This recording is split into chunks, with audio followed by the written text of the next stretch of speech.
Okay, I'll have an opening and then I look forward to your questions. Really had a great time in that debate and was really excited to be able to share our vision for how we can fight for Canadians. But a couple of questions remain, I think important questions in people's minds around Mr. Carney. One, he did not commit to closing offshore tax havens. Two, he still didn't disclose his interest in Brookfield Investments. And it's particularly interesting given his comments around Westinghouse, a nuclear company that is owned in part by Brookfield. So his interests are still outstanding and Canadians have questions. And I think most importantly, I confronted him on his plan to balance the operating budget in 3 years and how that would mean massive cuts to the tune of $43 billion in services. And he did not provide an adequate explanation to the fact that he said that before. I gave specific dates when he said it.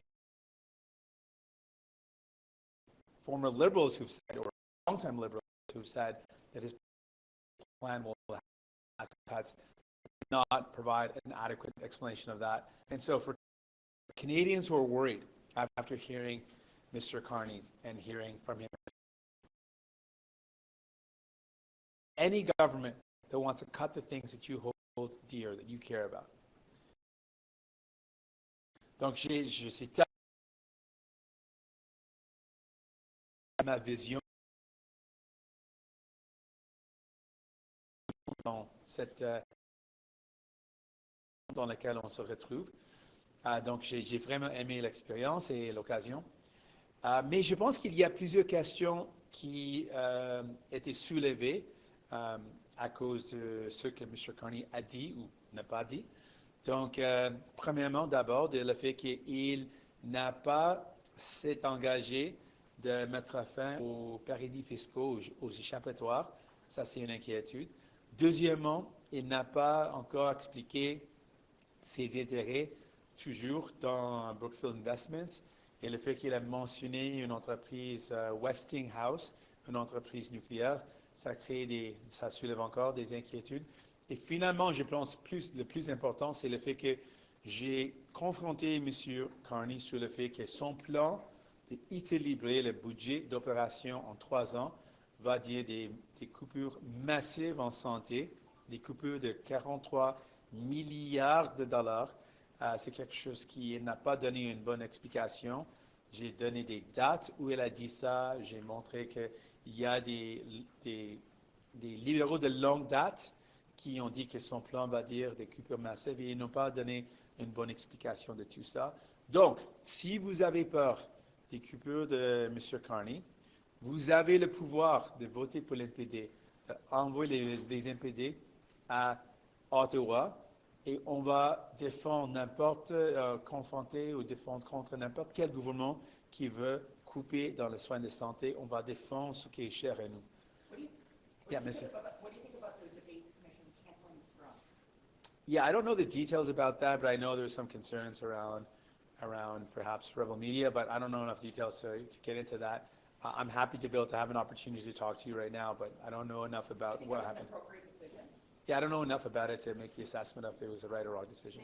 Vous étiez adressé quand même à la commission, vous aviez soulevé des inquiétudes sur la présence de certains organes de presse à ce de presse-là. Est-ce que vos craintes se sont concrétisées ce soir?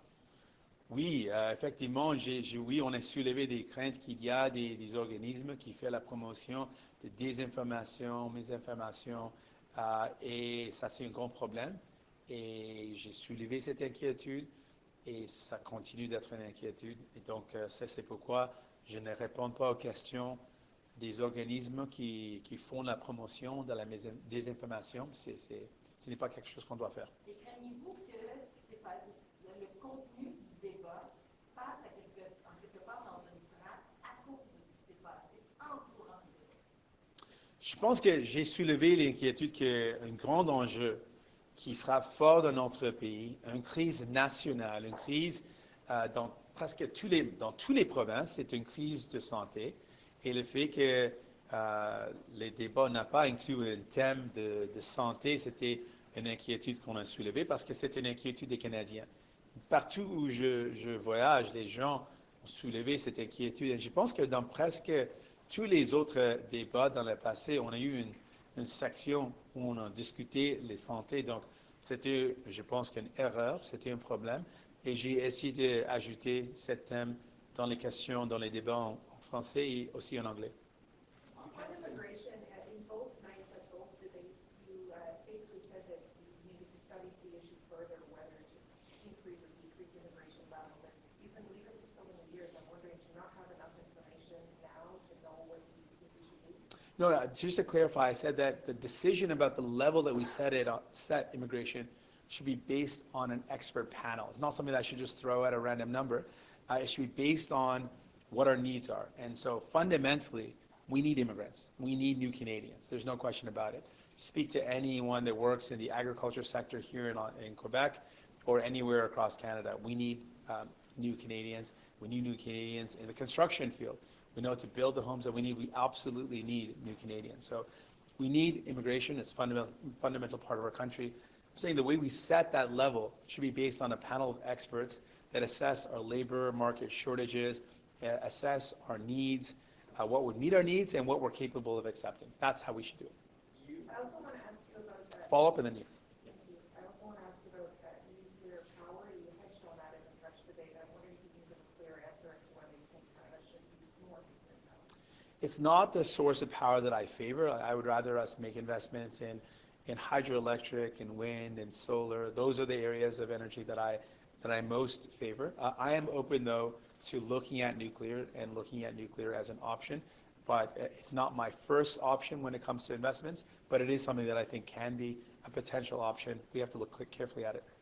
You interrupted the other leaders a lot during this debate, especially when they were trying to answer the question of the moderator. So I'm just interested in knowing, why do you think that was the right strategy? And do you think it helped to turn voters off from it?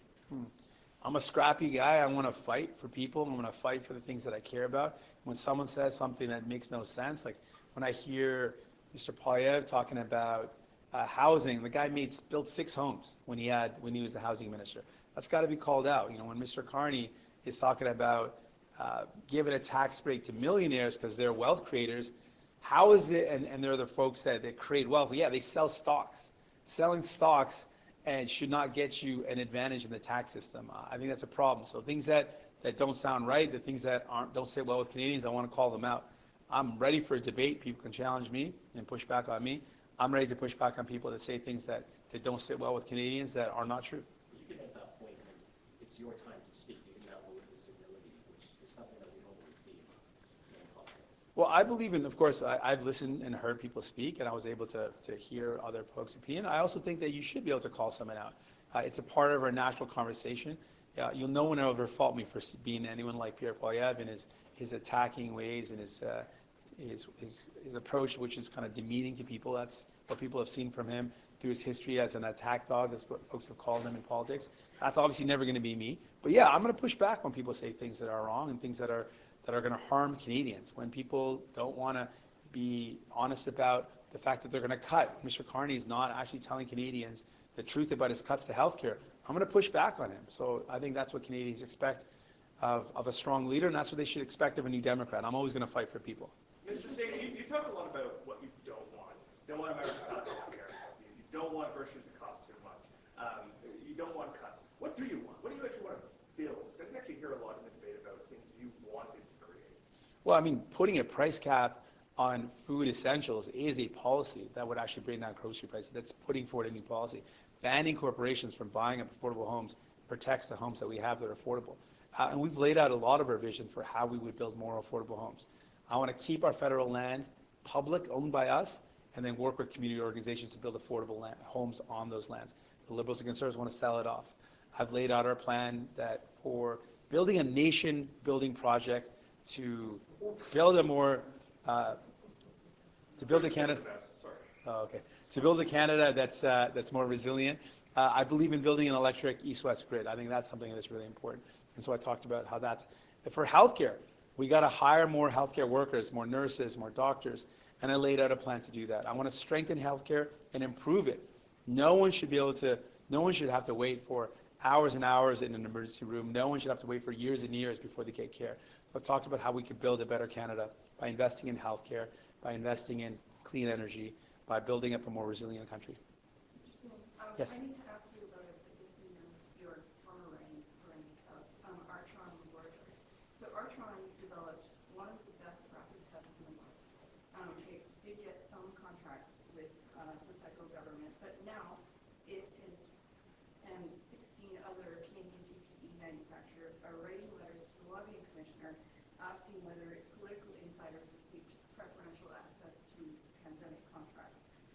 They're particularly concerned about former Deputy Prime Minister Sheila Cox.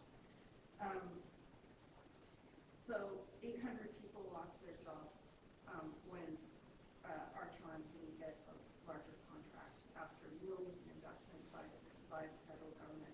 What action are you going to take to help out Artron and the innovation hub in health sciences in Vancouver? I don't know enough details about the specific company you're mentioning. I look forward to learning more about it. In general, we do need to support the ability to build more of what we need in our own country.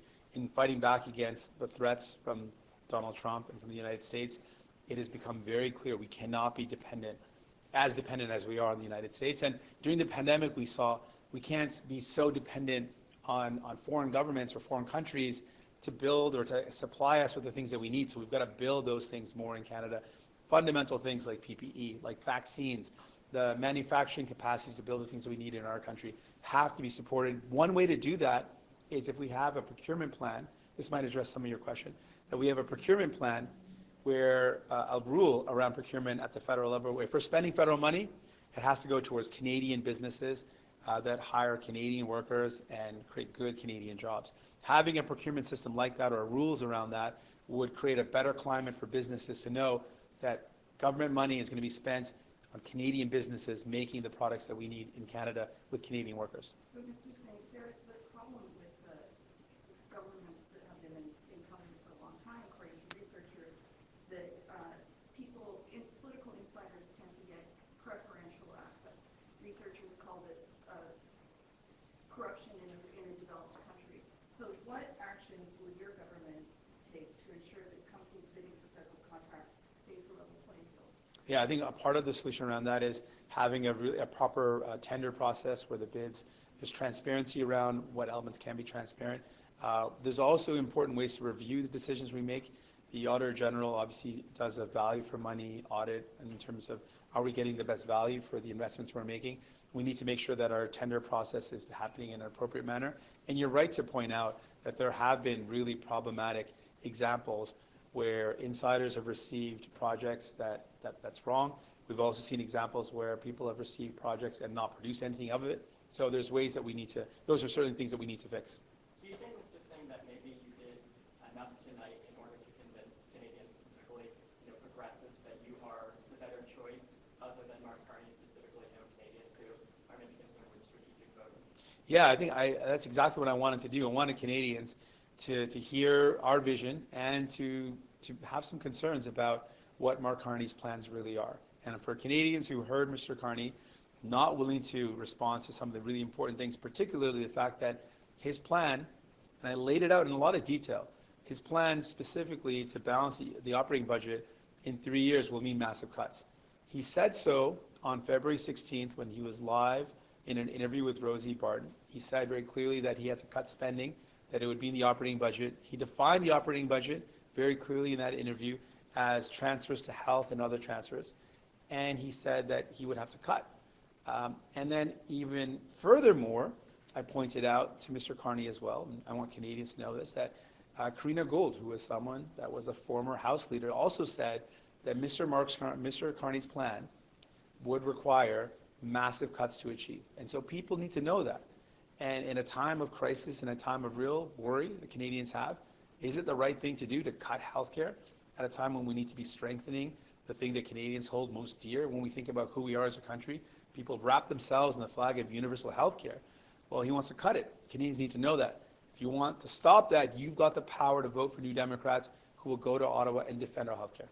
And how do you encourage kind of conversation on issues like healthcare when Canadians, it seems, are kind of tired of this idea of like a one-issue election solely focused on tariffs? Again, when issues like healthcare are also important. I'm hoping I can actually bring those issues up. Like in this election, we are absolutely worried about the threats of Donald Trump. People are totally worried about what tariffs will mean for themselves, their families, their jobs, the cost of living, and those are important issues. They're also worried about the other crises that we have in our life, and the fact that Donald Trump has threatened our healthcare system in the past when he went after medication prices and wanted to find ways to make it more expensive for Canadians when it comes to our medication and to give more profits to American pharmaceutical companies.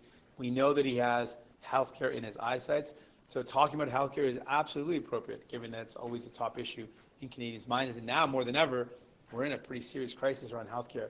The workers have raised this issue. Patients have raised this issue. So I'm going to keep on fighting back against those who want to cut healthcare and say it's a wrong thing to do. And you've got the power to send New Democrats to Ottawa who will fight to defend it. One other question. Mr. Singh, can you just outline why tonight the debate is spending the majority of your time attacking Mr. Poilievre and Mr. Carney, despite the fact that it's Mr. Carney that's taking away the majority of progressive voters? I don't think that's the case at all. I asked my question to Mark Carney. I challenged him on healthcare a number of times. I pointed out that his plans are to cut. I said that his priorities seem to be not the priorities that have put workers first. Instead, his priorities seem to be putting those at the very top first. I think it's important for Canadians to know that. I'm also going to make sure I take on Mr. Poilievre because he's someone that wants to cut and make life worse for Canadians as well. So I tried to target both of them because I think what they're proposing is going to be bad for Canadians, and I did not pull any punches on going after both of them. Who's the bigger threat to the NDP in this election, Mr. Carney or Mr. Poilievre? I think sadly they're both a threat in different ways. Mr. Poilievre is a threat to Canadians because his plan is to cut massively. His plan is to cut healthcare, cut pharmacare, cut dental care. I mean, he said these things before. He's even said back in 2022 when he just became leader that he would cut the contributions to EI and to pensions. I mean, he's talked about cutting the things that Canadians need, particularly in an uncertain time. So that's a threat to Canadians. And I think Mr. Carney, while folks are looking at him and saying maybe he's an option, are learning more and more that he profited off of the housing crisis when he was the chair of Brookfield Investments. He was involved in a company that during his tenure was one of the biggest tax dodgers in Canada. And as Prime Minister, his priorities were priorities that helped out super rich folks. The tax cut, the flip-flop on capital gains helps out mostly millionaires, but he didn't put in place an increase in the amount that a worker who gets laid off because of the trade war gets to be able to pay their bills. And he's talking about cuts. So I think both of those visions for Canada are problematic. I think that we've seen that neither of them deserve to have all the power, that you need New Democrats there fighting for you. Should we abolish the debate commission? Oh, I think I said that was the last question. Did you get your follow-up? Just repeat in French and then. Okay, répétez en français. Sur qui est votre plus grand ennemi à abattre entre M. Carney et M. Poilievre à la campagne? Oui, et comme j'ai dit en anglais, je le présente comme des deux qui sont problématiques pas pour moi personnellement, mais pour les Canadiens. Les visions des deux sont problématiques. La vision de M. Poilievre, c'est une vision de couper dans les soins de santé, couper la science médicaments, couper les investissements dans les garderies, couper les soins dentaires. Et ça, c'est mauvais pour les gens. Dans un temps de crise, dans un temps d'incertitude, couper ces programmes, ça va coûter cher parce que ces programmes sauvent l'argent, économisent de l'argent pour les gens. Donc, c'est une mauvaise idée. Et malheureusement, Mark Carney, quand on regarde son plan, il aussi propose des coupures massives. Donc, j'espère que je pourrai, et je vais continuer de montrer, que les deux partis ne méritent pas d'avoir tout le pouvoir à Ottawa. Vous avez besoin des néo-démocrates pour défendre ce qui est cher à vous. Merci beaucoup. Thanks so much. Thank you. Should Mr. Carney